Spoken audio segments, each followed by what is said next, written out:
Want to get more out of your bread machine? Today I'll show you how to take one simple dough recipe and turn it into soft rolls, a sandwich loaf and a rustic artisan loaf.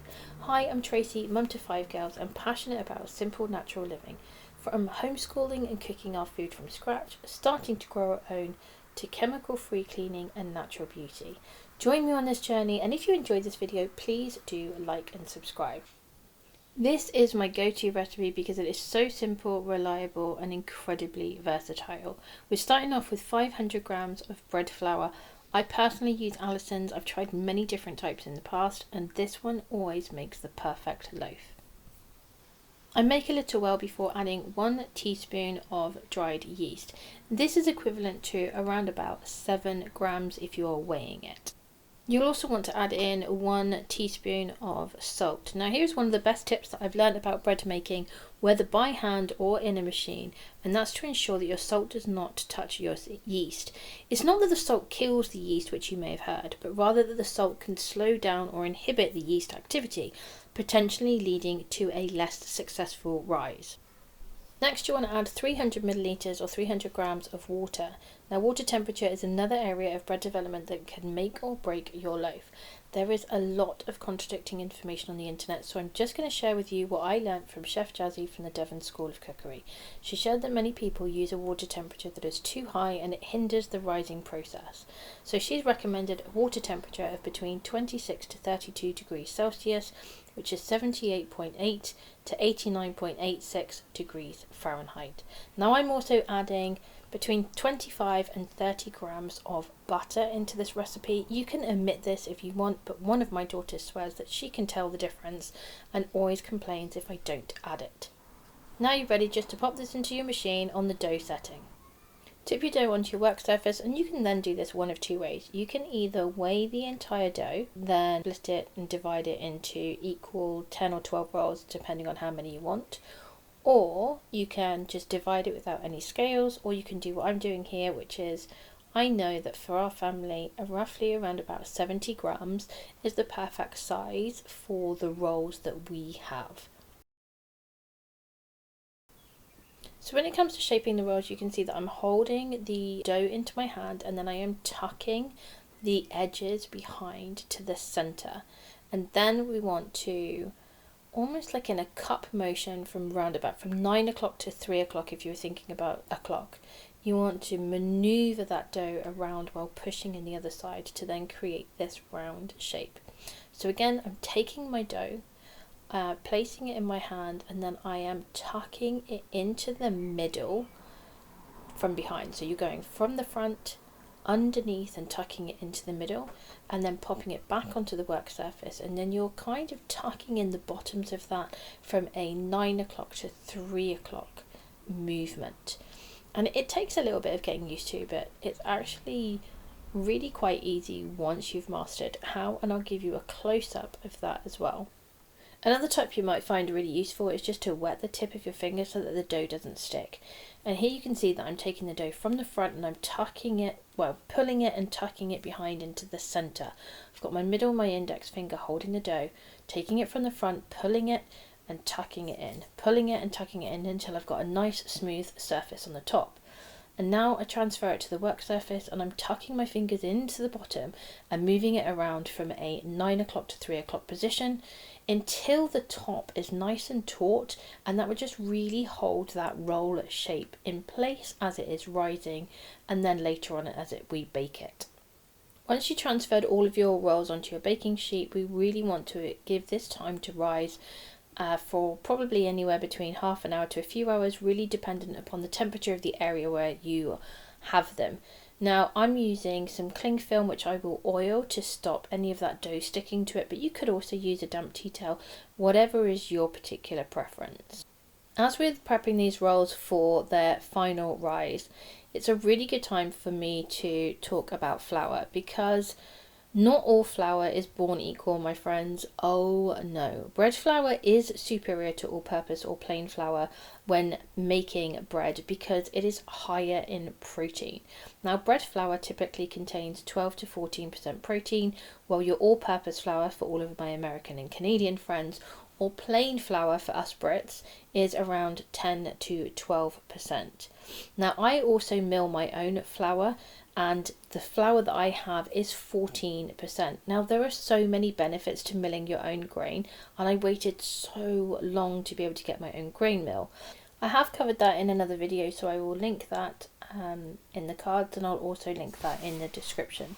So why does protein matter? Well, protein in the flour forms gluten, which is responsible for the elasticity and the structure of your bread. Now, the higher the protein content in bread flour allows for more gluten development, resulting in chewier and more structured bread. Stronger gluten networks created by the bread flour allow the dough to rise higher and hold its shape better during baking. So that just leads to taller loaves. And so if you don't have bread flour, you can use all-purpose flour, there's no problem. But the resulting bread may just be less chewy and the rise will be slightly less. Now here I'm just creating an egg wash for the rolls, and that allows me to then add the seeds, the poppy seeds that I want to put on them. I'm actually just going to use the egg yolk for this because I actually need the egg whites for another recipe. And so I'm going to add a little bit of water to that as well. I do actually recommend using the whole egg because sometimes this does mean that it doesn't always look as brown. But like I said, need it for another recipe, needs must and all that. So as you can see, I'm just adding a little bit of water to this mixture, and then I'm going to be applying this to all of the rolls. I did mention earlier at the start of this recipe that it is incredibly versatile. So that's not just in how you shape the dough. You can also play around with the type of flour that you use. So you can stick with all white flour for a light fluffy loaf like I'm using right here. Or you can try mixing it up with white or wholemeal or white and rye for a denser, more robust result that's extra filling. And if you do go for wholemeal, then do expect a much denser loaf with a bit more of a hearty texture. My personal favourite for the perfect balance of taste and texture is 350 grams of white to 150 grams of rye, or even 300 grams of white to 200 grams of rye. Now this batch I've obviously used 500 grams of just plain white flour. Usually for my family it is a mix of probably between that 300 to that 200, and I do mill the rye flour fresh. Now of course that also does mean that hydration changes slightly, so just be aware of that when you're experimenting with your own batches. You can also experiment with flavour combinations. One of my absolute favourites, this is something that I make every single Christmas, is rosemary and cranberry rolls. They are super delicious, but the basis of the rolls is still this very same recipe that you're seeing right now, and this is what I mean about the versatility of it. Once you've got something which is a staple recipe, then it's just something that you can add to, that you don't have to keep opening up a recipe book to. You know the basis of it, you understand how it all kind of comes together, and then you can play around with different flour combinations for taste and texture. You can play around with different herbs, fruits if you like, anything like that, so that you've also got different tastes that you can do. You can even add cheese to the top. On this one I'm actually going to add poppy seeds. You can see that I'm just putting on that egg wash now, like anything like that, so that you've also got different tastes that you can do. You can even add cheese to the top. On this one I'm actually going to add poppy seeds. You can see that I'm just putting on that egg wash now. It would just then help those poppy seeds to stick to the rolls, and it should also help with that browning process. Like I said, I have only just used the egg yolk for this one, whereas normally I would use the entire egg, so we just want to bear that in mind for the end result. But yeah, play around with everything you do. I actually also really like adding sunflower seeds or pumpkin seeds to the top of this. Sometimes I'll make more of a multi-seeded roll, so I'll add it to the dough mixture as well. Again, it would depend on whether you've got a fan oven, what your oven is like. I found that being in various different situations, all ovens are very, very different, so play around with your textures. These ones probably could have browned a little bit more, but they are actually fully cooked, and my children are starving at this moment in time, so this is going to do. I could have popped them in for maybe an extra 5 minutes, but actually they're perfect. You can probably hear how wonderfully crispy they are. These are perfectly cooked. They're going to be light, fluffy, and like I said, my children are already chomping at the bit. And that's the issue when you're cooking bread. waiting, one, for it to cool down, but that smell in and around the kitchen is just one of the most divine smells. And so if you've got children like mine, then they will be literally pulling at your clothes to be like, when are they ready? When are they ready? When are they ready? So here you've got these most amazing, light, fluffy, beautiful rolls, perfect for lunchtimes, packed lunches, dinner, whatever the occasion. We are moving on to our sandwich loaf. Now, of course, when it comes to a sandwich loaf, it really needs to be dense enough to hold the sandwich filling, but light and fluffy in texture with a soft, kind of slightly crunchy crust. Not as crunchy as an artisan loaf. We're going to come to that one. That's still one of my favorites. But this sandwich loaf is completely done inside of the bread machine, so it's also really, really easy. You're going to start off with the same ingredients. So we're looking at 500 grams of bread flour, 1 teaspoon of yeast. Again, I'm making that well in the center so that the salt and the yeast do not touch. I'm also still going to add that 25 grams to 30 grams of butter, just because it's one of those things that my children really enjoy. And again, that 300 milliliters of warm water, so between 26 and 32 degrees. Then all that's left to do is pop it into your bread machine and let it do its thing. And here we have it, straight out of the bread machine. Now ours is a little bit crispy. We have a choice as to how we might want the crispiness for ours to be and how dark we want that crust. Again, you can see a really nice fluffy result. This is soft, slightly chewy, and perfect for your sandwiches. Our artisan loaf stands out exactly the same as we did with our bread rolls and also with our sandwich loaf. This one is again a dough program, so once that dough is completed, we're going to put it out onto the work surface.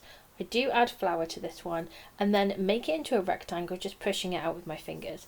I then fold in a little bit of those sides and tuck it over, and you can see that it's almost like a little roll at this point in time. Then you want to tuck in those ends so that you start to make it into a round ball shape.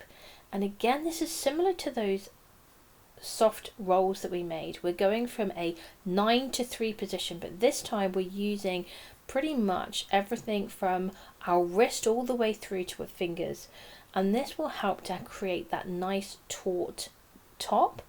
And then once that one's done, you just want to pick it up and then pop it into your proofing basket. If you have an open part, which most of us do, then you just want to pinch those ends together and almost kind of knit the dough, and that will again just help that next rising process. Now for this one, I actually use a clear shower cap. They're really inexpensive. I'll link it into the description as to the ones that I use. Again, I just pop in some olive oil and then pop this over the proofing basket. Again, the rising section for your dough can depend on many factors. So often I'll say you really want this until it has doubled in size, because if I give you a particular time, that temperature of wherever you've placed your dough could be different to the temperature that I've got mine.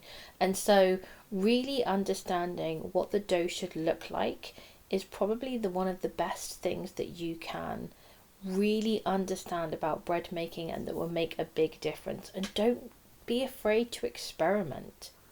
And that's why I often think that making bread by hand, first of all, is probably one of the best educational skills that you can give yourself. So I've just popped some flour onto the work surface. I'm turned out my ball, and now I am scoring my loaf. And you can get as artistic or as simplistic as you want for this. Again, I'm just going to encourage you to experiment and have fun with it. There are a few tips that will be a game changer in the success of your artisan loaf. One is having an extremely hot oven. Mine is 250 degrees, and I've also warmed the pot as well. Now you can use a Dutch oven. I didn't have one, so I use a saucepan with a lid, which means I've got enough rise. The other thing is adding water to your oven so that you can create steam. Next is baking your loaf for about 30 minutes with the lid on, and then 15 to 20 minutes with the lid off. A good way to check that your bread is cooked all the way through without having to skewer it is once you turn it out and you turn it upside down, just tap it slightly all the way around and it should have a hollow sound. In my view, this is the hardest one by far to wait until it cools down, but it is really important before you cut into it. This is such a crispy, light, deliciously tasty loaf that this is my personal favourite. Its crispy texture on the outside, that light fluffy centre on the inside, it just really is the most delicious, delightful bread that brings so much joy. Now, we are a family of 7. Usually I'm feeding 6 as my eldest has her own place, and so this loaf will just be used even in one sitting. This is one of the reasons why I think it's so great that we get to make our own. So there you have it. 1 recipe, 3 amazing results. So which do you think you'll be baking first? Do let me know in the comments, and don't forget to tag me in any of those videos or photos. If you have enjoyed this video, please do like, subscribe, and don't forget to hit that notification bell. Until next time, happy baking, happy living.